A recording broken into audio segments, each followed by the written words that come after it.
বন্ধুরা, welcome to my channel delight with বন্ধুরা। তোমাদের অনেক অনেক শুভেচ্ছা ভালোবাসা জানিয়ে ব্লগ স্টার্ট করলাম। এখন ঘড়িতে বাজে 8:40 আর আজকে উঠে গেছি। আর উঠে গিয়ে দেখো, কালকে এগুলো ওয়াশিং মেশিনে সব কেচেছি, এই ঘরে মেলেছি। তার আগে তোমাদের দেখিয়ে দিই যে ঘর দোরটা পরিষ্কার হয়ে গেছে, মোছামুছি হয়ে গেছে, একদম পরিষ্কার পরিচ্ছন্ন করে নিয়েছি। আর এখানেও কিছু জামা কাপড় মেলে দিয়েছিলাম, সেগুলোকে ঘরের মধ্যেই মেলেছি। কালকে প্রচুর বৃষ্টি ফিষ্টি পড়েছে। আর সকালে উঠে বিট জুস খেয়ে নিয়েছি, আজকে তোমাদের সঙ্গে শেয়ার করিনি। আর এখানে দেখো, বাথরুমের লাইট তো আমার কেটে গেছে, তো অন্ধকার অন্ধকার লাগবে হয়তো। তো এখানে বাসন আর বোতল রয়েছে, এগুলো সব মাজা ঘষা করে নেবো। আর এখানে যা কড়া হাঁড়ি এগুলো সব নামিয়ে দিয়েছি, ওই বৌদি এসে মেজে দেবে, ওগুলো আবার কালকে ধুয়ে নেবো। বন্ধুরা, তোমাদেরকে একটা কথা বলি যে গত 3 দিন ধরে, কালকে নয় বৃষ্টি করেছে, দিদি বারণ করলো যে এখানে জল টল জমে যায়, যদি এত মেঘ ডাকছে বৃষ্টি করছে আসিস না, তাই জন্য কালকে যাইনি। আর শরীরটাও সেরকম জুতে ছিল না, তবে যাওয়ার মতো যেতে পারতাম। গত দুদিনের চাইতে একটু ভালো ছিল। আর আজকেও যে বিশেষ খুব একটা ভালো আছে তা না, কিন্তু মোটামুটি আর দুদিনের চাইতে একটু ভালো আছে। তো চলো দেখি, আমি নিজেই দেখালাম। তো এখন করবো কি, এখন এই বাসনগুলো মাজবো, একটু মাথা ঘষবো, মাথাটা বড্ড ছিটে হয়েছে। তো মাথাটা ঘষবো, ঘষার পর তারপরে 9টা বাজতে চললো। যাই হোক, অনেক কাজ আছে। আর বেশ 2-3 মাস আগে আমি একজনকে কাজের জন্য বলেছিলাম। তো খান্নায়, সেখানে একটা পার্লারে আমাকে বলেছিল করার জন্য। তো তখন বলেছিল করবে, তো তার সঙ্গে কথা বলেছিল। আমি যখন তার সঙ্গে ডাইরেক্ট কথা বলিনি, সে বলেছিল যে ঠিক আছে আমি জানাবো। তাও বলো, আন্টি আমি তো একটা মেয়ে নিয়ে নিয়েছি, এখন লাগবে না। তো এখন যেহেতু আমি পার্লার নিয়ে নিয়েছি, এখন সেই মেয়েটি আমাকে ফোন করেছিল, করে বলল যে আন্টি তুমি কাজ করবে, আমি যে মেয়েটিকে রেখেছিলাম কি কাটিং ফাটিং পারে না, তো তুমি করবে। বললো দেখো, আমি তো মানে একটা পার্লার, নিজস্ব পার্লার নিয়ে নিয়েছি, নিজের পার্লারে কাজ করছি। তো বললো ও ঠিক আছে, কোনো মেয়ে থাকলে জানবো। তাই বললাম আচ্ছা। তারপর রাত্রিরে মেয়েটি আবার ফোন করলো, করে বললো আন্টি কালকে 2টো কাটিং আছে, একটু করে দিয়ে যাবে। আমি বললাম আমি তো পার্লারে যাবো কখন, বলছে তুমি 11:30 12টা নাগাদ এসো। তো ঠিক আছে চলো, আমি তো চাই 3টে 3:30-র সময়, তবে একটু ঠান্ডা ঠান্ডা থাকবে, সেই 3টে 3:30 করবো না। তো আজকে ভাবছি ওকে কাটিং করে দিয়ে পার্লার বেরিয়ে যাব, ঠিক আছে। তো চলো এখন রাখি, একটু চটপট এই কাজগুলো করে নিই, করে নেওয়ার পর তারপর তোমাদের সামনে আসছি। স্নান টান করে উঠলাম, আর আজকে দেখছি টগর গাছে আমি ফুল নিই না, মানে বাইরের লোকেরা ফুল নিয়ে চলে যায়। তো আজকে দেখছি টগর গাছে অনেক কটা ফুল ফুটেছে। চলো আজকে তোমাদের সঙ্গে শেয়ার করবো, কটা ফুল পেরে নিয়ে আসি চলো। তো বন্ধুরা, বেশ কয়েকটা ফুল তুলতে চলে এলাম। সচরাচর আমার গাছের ফুল কিন্তু আমি নিজেই তুলি না, কারণ হচ্ছে আমার ফুল তোলার আগে বেশ কিছু লোক সকালবেলা পাড়ায় যারা কাজ করতে আসে তারা নিয়ে চলে যায়, পাড়ার কিছু লোক নিয়ে যায়, যার ফলে আমি গাছের ফুল পাই না, সেই জন্য আমি তুলতামও না। এখন গাছগুলো কচি কলাপাতা হয়ে গেছে, একটা সময় ছিল গাছগুলো একদম সবুজ ছিল, যেমনি করে দেখছো অপোজিটে সুতপাবতীর গাছটা ঠিক ওরকম ধরনের কালার ছিল। কী জানি কার নজরে আমাদের গাছটা এরকম হয়ে গেছে। কিন্তু হ্যাঁ, গাছে কিন্তু ফুল যে হয় না তা না, ফুল হয়, কিন্তু ঝাঁকড়া ভাবটা আর নেই। কিছুটা কিছুটা ছেড়ে ছেড়ে গাছটা লম্বায় অনেকটা বেড়ে গেছে, আর গাছটা ফাঁকা ফাঁকা হয়ে গাছটা উঠেছে। তাই আমি কিছু ফুল তুলে নিলাম। আজকে ইচ্ছা হলো যে টগর গাছে বেশ কিছু টগর গাছ ফুটেছে, তো যাই হোক কোনো কিছুটা আছে বলে টগর গাছের ফুলটা তুলে নিলাম। আর এদিকে যে দুধ দেয় সেই সঞ্জয়দা যাচ্ছিলো, তো সঞ্জয়দাকে বললাম দুধ দেওয়ার জন্য। সঞ্জয়দা বললো আজকে হবে না, কাল দেবে। তো তাই জন্য কিন্তু টক দই পাতার জন্য দুধ নিই। আর এদিকে দেখো কতগুলো ফুল নিয়ে চলে এসেছি। আর ফুল নিয়ে আমি তুলসী মঞ্চে আর অপরাজিতা মঞ্চে বেশ করে ফুলগুলোকে সাজিয়ে দিলাম। ভেবেছিলাম ঠাকুর ঘরে নিয়ে গিয়ে কিছু ফুল যাবো, কিন্তু না, তারপর দেখলাম তুলসী মঞ্চটাই ভালো করে সাজিয়ে দিই। তো তুলসী মঞ্চটা সাজিয়ে দেওয়ার পর তারপরে আমি তুলসী গাছে জল দেবো, সূর্যদেবকে জল দেবো, তারপরে আমি অপরাজিতা গাছে জল দেবো, এই গাছগুলো করবো। আর দেখো বেশ কিছুটা ফুল, সেই ফুলগুলোকে নিয়ে একবারে তুলসী মঞ্চে সাজিয়ে দুধ দিয়ে জল দিয়ে একেবারে বসাবো। তো এক এক করে আমি এক একটা করে গাছে জল দিয়ে দিচ্ছি। আর গাছে জল দেওয়ার পর তারপরে আমি ঠাকুর ঘরে পুজো করতে যাব। আর তার আগে দেখো এবার সূর্যদেবকে জল দিয়েছি ওই তুলসী মঞ্চে। আর অপরাজিতা গাছে জল দেওয়ার পর সূর্যদেবকে জল দিয়ে এবার সরিয়ে চলে যাব ঠাকুর ঘরে, কারণ নিচেকার পুজো আমার হয়ে গেছে। নিচেকার পুজো টুজো করে তারপরে সমস্ত কিছু কাজ গুছিয়ে দিয়ে একেবারে ফুল টুল নিয়ে ঠাকুর ঘরে যাব। আর আজ ছিল হচ্ছে মঙ্গলবার। তো যাই হোক, মিঠুকে এবার খাবার দেওয়ার পালা, কারণ মিঠু বড্ড বদমাইশ হয়ে গেছে জানো তো। এখন ইদানিং খাবারটা ওর একটা বাটির খাঁচ, মানে একটা চৌকো মতো তার দিয়ে বাঁধানো যে জিনিস আছে, সেখানে বাটিটাকে ঢুকিয়ে দিতাম, আর প্রত্যেকবার বাটিটাকে উল্টে ফেলে দেয়। মানে সারাদিনে প্রথমবার 2-4টে ছোলা খাওয়ার পর বাটিটাকে কোণ দিয়ে উল্টে নিচে ফেলে দেয়। আর নিচে ফেলে দেওয়ার ফলে কী হয়, সারাদিন মানে খিদে থাকে। এবারে আমি রাত্রিবেলা কি বিকেলে পার্লারে আসার সময় আবার ওকে খেতে দিই। এবার আমার একবারে যেখানে খেতে দিলে হয়ে যেত, সেখানে ওকে ডবল করে খেতে দিতে হয়। আবার এক এক দিন তো এমনও হয় ভুলেও যায়, আবার এক এক দিন রাগেতে দিও না দিয়ে ওকে বলি যে না থাক, কষ্ট করে যেমনি ফেলে দিবি ছোলাগুলো পয়সার জিনিস, তেমনি এইভাবেই থাক। আর তারপরে চলে এলাম আমি এখানে আমার রোজকের যে চান টান করে যে আমি টিপগুলো পরি, সেই টিপগুলো এক এক করে পরে নেবো হচ্ছে আমার যে মা চণ্ডীকে সবাই পুজোর সময় সিঁদুর দেয়, সেই সিঁদুরের কৌটো একটা আমি চেয়ে নিই। আমার একটা কৌটো সিঁদুর নিলেই আমার 2 বছর চলে যায়। প্রত্যেক বছর ওই সিঁদুরের কৌটো নিই না, কিন্তু এক এক সময় যখন কুড়িয়ে আসে 2 বছরের মাথায় আমি সিঁদুর নিই। আর সিঁদুরটা পরি খালি আমি কপালে, এই যে কপালে একটা করে ফোঁটা দিই, আর এদিকে দিয়ে দিয়েছি পরে নিচ্ছি বজরংবলীর টিপ। বজরংবলী টিপ পরার পর পরে নেবো হচ্ছে রোলের টিপ। রোলের টিপ যে রোলের নাম শুনেছো কিনা জানি না, রোলের টিপ। এটা অনেকে ভাবে কি আমি সিঁদুর পরি, আর এই সিঁদুরটা যখন কপালে পরি অনেক সময় মুখ ধুতে গিয়ে করতে গিয়ে আমার সিঁদুরটা অনেক সময় মানে ঘেঁটে সিঁথিতে চলে যায়, আর সেটাকে নিয়ে লোকে অনেক কথাও বলে, কিন্তু আমার কিছু যায় আসে না তাতে। কারণ আমি জানি আমি কি করছি বা কী পড়ছি। এই যে এখানে পড়ি, তো এখানে পড়তে পড়তে কপালের দিকে চলে যায় এক এক সময়, সেটা মুখ ধুতে গিয়ে বা কিছু করতে গিয়ে এই জন্য। তো যাই হোক, এবার আমি চন্দনের টিপ পরবো। আর কত রকম টিপ পরলাম, তাহলে সিঁদুরের টিপ পরলাম, চন্দনের টিপ পরলাম, বজরংবলী মানে গেঁড়ে সিঁদুর পরলাম, গেরুয়া সিঁদুর, গেরুয়া সিঁদুর। আমার উচ্চারণ কথা বলা যদি ভুল হয়ে থাকে তাহলে ক্ষমা চেয়ে নিচ্ছি। গেরুয়া সিঁদুর পরলাম, রোলের টিপ পরলাম, এই 4খানা টিপ পরলাম। আর বন্ধুরা, ইদানিং যেহেতু অনেকটা বাইরেই যাতায়াত করছি, মেট্রো, অটো, গাড়ি এই 4বার যাতায়াত হচ্ছে, তো সে কারণে মাথায় প্রচণ্ড ময়লাও হচ্ছে। নাহলে আগে আমি সপ্তাহে 1 দিন করেই মাথা ঘষতাম, এখন আমাকে সপ্তাহে 2 দিন করে মনে হচ্ছে মাথা ঘষতে লাগবে। যাই হোক, মাথাটাকে ঘষে আর মাথাটাকে ভালো করে ঝেড়ে নিলাম।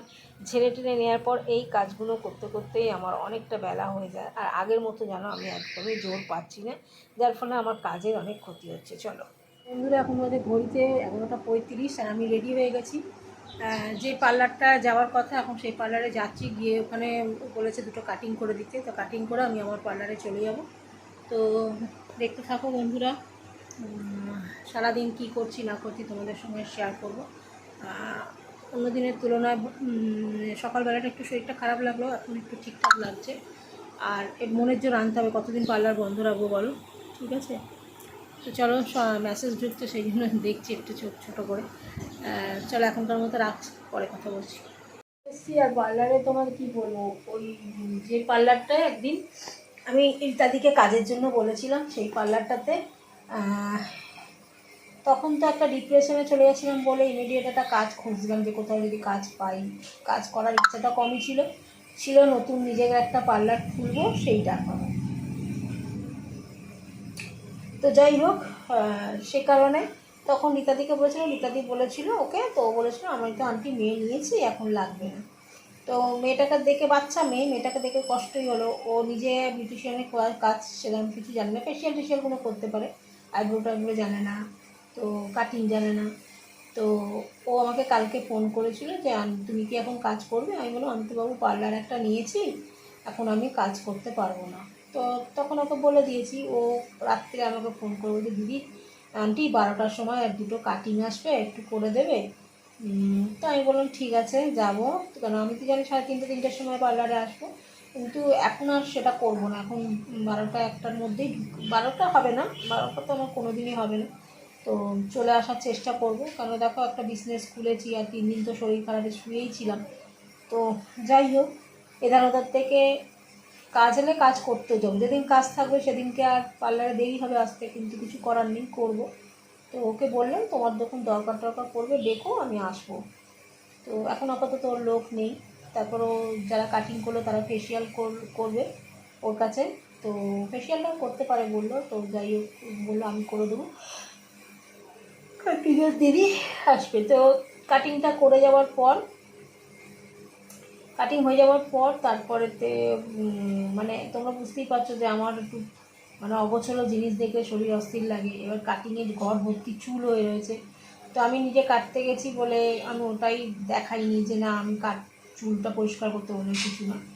আর যদি বা আমি ওকে বললাম দাও ঝাঁটাটা দাও, আমি তুলে দিয়েছি। বাচ্চা মেয়ে তো অত এখনও ঠিকঠাক করে উঠতে পারিনি। তো যাই হোক আমি ঝাঁটাটা দিয়ে চুলটুলগুলো পরিষ্কার করে দিলাম, দিয়ে আমি কাটিং করে চলে এলাম। ও বললো আন্টি ঠিক আছে, আমি তোমাকে পেমেন্ট পরে করে দিচ্ছি। তো যাই হোক পার্লারে এলাম, পার্লারে এসে ঘরটরগুলো মুছে জল টল ঢেলে, এতে আমার তো জল 2 বালতি তোলাই থাকে, জল টল তুলে পরিষ্কার করে বসেছি। তো একটা কাস্টমার ঢুকলো, কাস্টমার করলাম, একটা আইব্রো করে ডাপার লিপ করলাম, করে এবার বসেছি। এবার দিদি যখন খেতে রাখবে যাবো দিদি বাড়িতে খেতে। আর শনি মঙ্গলবারটা দিদি বাড়িতেই খাচ্ছি, ঠিক আছে, যাও এক একদিন বৃহস্পতিবারও হয়ে যাচ্ছে। তো যাই হোক খেয়ে দিয়ে তারপরে আমি 3:30 নাগাদ যাবো, গিয়ে খেয়েই আবার চলে আসবো, ঠিক আছে। 8টা 8:30 8টা অবধি থাকবো, কারণ আজকে পিঙ্কি আসবে আবার ফেসিয়াল করতে বললো। তো সেই কারণে পিঙ্কিকে ফেসিয়াল করতে হবে বাড়ি গিয়ে। তো সেই জন্য আমি বললাম 8টার মধ্যে, আজকে সকাল সকাল এসেছি যখন 8টার মধ্যে চলে যাবো, 8টার মধ্যে চলে যাবো, 8টায় বন্ধ করবো তারপর যাবো, ঠিক আছে। তো চলো বন্ধুরা এখন রাখি, দেখানোর মতো কিছু নেই, এবার দিদির বাড়ি যখন যাবো তখন দেখাবো, ঠিক আছে। তো বেশ কিছুদিন যাবৎ হ্যান্ডেলটা ভেঙে গেছে, আর এই হ্যান্ডেলটা কোনো রকমে লাগাতে গিয়ে মানে দাদাই লাগিয়ে দিয়ে গেছিলেন, কিন্তু আমার হাত কেটে যাচ্ছে। আর সেদিনকে আইব্রো করতে এসেছিল দাদার কাছে, যে রান্না করেন যে মহিলাটি, সেই মহিলাটি আইব্রো করতে এসেছিলো। আর সে গিয়ে বললো যে আমি দাদাকে গিয়ে এক্ষুনি বলছি, কারণ সত্যি দরজা খোলা যাচ্ছে না। তারপরে দাদা একটা ড্রিল মেশিন নিয়ে এলো, নিয়ে এসে কোনোরকম ছিটকিনিটা আটকে দিয়েছিল, এবার ড্রিল মেশিন দিয়ে একদম ফিক্সড করে দাদা কিন্তু আটকে দিলেন। বলতে বাধা নেই যে আমি কিন্তু ভাগ্য করে সত্যি এরকম একজন ভদ্রলোক পেয়েছি, যে অনেক কাজ আমার কিন্তু করে দিচ্ছে মিন্স মানে যেইটা যখন দরকার লাগছে সেই দরকারগুলো কিন্তু উনি সঙ্গে সঙ্গেই করে দেওয়ার চেষ্টা করছেন, যেটা অনেকেই গাফিলতি করেন, কিন্তু উনি কিন্তু একদমই করেন না। আর ওনার ব্যবহার বলা এক কথায় অমায়িক, ব্যবহার কথাবার্তা এতটাই সুন্দর যে কথা বলতেও ভালো লাগে। এবং উনি যে কথাগুলো বলি উনি কিন্তু, আমি একজন মহিলা বলে আমাকে সেই সাপোর্টটুকু করে। আর এদিকে এক কাস্টমার চলে এসেছিলো, যার কালার হয়েছিল, তারপরে ফেসিয়াল হয়েছিল, শ্যাম্পু হয়েছিল, আইব্রো হয়েছিল, ডিট্যান হয়েছিল। তো সেই বৌদিকেই আমি নিয়ে এখন করতে বসে গেছি, দেখো। তো যেহেতু আমার ছোট খুবই জায়গা, সেই ছোট্ট জায়গার মধ্যে আমি বৌদিকে ম্যানেজ করে করলাম। আর বৌদির শ্যাম্পু করে বৌদিকে একটু সিরাম দিয়ে দিলাম, দিয়ে বৌদির চুলের এটা খুব মোটা ছিল থিকনেসটা, তো ভালো করে একটু সিরাম দিয়ে ড্রায়ার দিয়ে ভালো করে শুকিয়ে দিলাম। আর শুকিয়ে দেওয়ার পর তারপরে আমি বৌদির সঙ্গে একটু গল্প করছিলাম। বৌদিও বলছিল তার যোগা ক্লাস আছে, ভাবছি বৌদির ওই যোগা ক্লাসে আমিও ভর্তি হয়ে যাব। মাসে 500 টাকা করে বলল, সপ্তাহে শনি রবি করে ক্লাস হয়, সন্ধ্যে থেকে 6টা থেকে 7টা না এরকম, যাই হোক। তো সেই জন্য বৌদি বলছে একটু টাইম করে তুমি 1 ঘন্টার জন্য যাবে, গিয়ে তুমি ব্যায়াম করবে, দেখবে ব্যথা ব্যথিতে অনেকটা ভালো থাকবে। তো এখনও চিন্তাভাবনা করিনি, তবে চিন্তাভাবনা করছি বৌদির যোগার এতেই ভর্তি হয়ে যাব। তো যাই হোক, টাকাগুলো তো অনেকটা ব্যাপার আছে, দোকানের ভাড়া, ইলেকট্রিক বিল, আমার যাতায়াতের খরচা, সব কিছু মিলিয়ে কি প্রায় 6-7 হাজার টাকা, 6,000 টাকা তো খরচা আছে। তারপরে তো নিজের বিজনেস, তারপর নিজের এটা ওটা কেনাকাটা সব কিছুই আছে বন্ধুরা। সব কিছু কিনে কেটে নিজের এই যে পরিশ্রম করছি, তার সেই পরিশ্রমের ফলে একটু পয়সা যদি আমার হাতেও না থাকে, তাহলে সেক্ষেত্রে আমার মন মেজাজটা তো ভালো থাকবে না। তাই চেষ্টা করছি, ভগবানের কী ইচ্ছা জানি না। এতগুলো কাজ দায়িত্বে মাথায় নিয়ে সর্বপ্রথম আমার যেগুলো আগে করা উচিত মনে হয়, যারা যারা আমার কাছে টাকা পায় তাদের টাকাগুলো আমার আগে সরিয়ে রাখতে হবে, কারণ তারা যেন আমাকে কোনো দিন বলতে না পারে যে দিদি টাকাটা দিন, আমার এটাই নেচার। আর আমি এটাই করব। আর তারপরে বৌদির ওই সমস্ত কালার টালার করে বৌদিকে ডিটান লাগিয়ে দিয়েছিলাম, দিয়ে মাথা শ্যাম্পু করে শুকিয়ে দিয়েছিলাম। তারপরে বৌদিকে ফেসিয়াল করতে এলাম। হ্যাঁ বন্ধুরা, একটা কথা তোমাদের বলে দিই, তোমরা ভাবছো কী রে বাবা, হলুদ চুড়িদার পরেছিল আবার কালো চুড়িদার হয়ে গেল কী করে? কালো চুড়িদার এই কারণে হলো, কারণ পরের দিনের ভিডিওটা আমি অ্যাড করে দিয়েছি। কারণ সেদিনে সেই দাদা যে আমার দরজা লাগাচ্ছিল, তারপরে আমি কোনো ভিডিও করতে পারিনি, তারপরে আমি কিন্তু পরের দিনের এই ভিডিওটা অ্যাড করে দিয়েছি। আজ বৌদি এসেছিলো আমার পার্লারে, কাজ করলো, ফেসিয়াল করলো, ডিটান করলো, কালার করলো, শ্যাম্পু করলো, আইব্রো করলো। বৌদি অনেক কাজ করেছে। তো বৌদির মুখ থেকেই শুনবো যে বৌদির কেমন লেগেছে, বলো। খুব ভালো লাগলো, ওনার ব্যবহার আমার খুব ভালো লেগেছে, আর খুব যত্ন নিয়ে খুব সুন্দরভাবে সময় নিয়ে কাজ করেছে। আপনারা সবাই আসতে পারে। Thank you. টাটা করে দাও। টাটা। হ্যাঁ চলো। তো বন্ধুরা, এখন পার্লার বন্ধ করবো। এখন ঘড়িতে বাজে 8:45। যেহেতু তোমরা জানো যে আমি বিকেল 3টে 3:30 নাগাদ আসি, ওই জন্য 9টা অবধি থাকতাম। কিন্তু যেহেতু মেট্রো একটু পাবো কি পাবো না চিন্তাভাবনা করে চলে যাচ্ছি, ঠিক আছে? তো চলো বাড়ি গিয়ে কথা হবে। বাড়ি গিয়ে একদম ফ্রেশ ট্রেশ হয়ে পুজো টুজো করে তারপর তোমাদের সঙ্গে ভিডিওটা শেষ করবো। বন্ধুরা, পার্লার থেকে এসে সন্ধ্যে টন্ধে দিয়ে তারপর খাওয়া দাওয়া করলাম। আর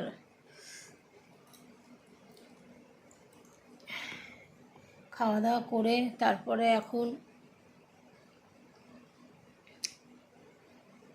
ভিডিও এডিট করব, কিন্তু এতটাই ক্লান্তি লাগছে যে চোখ দুটো আমার জুড়িয়ে আসছে, ঠিক আছে?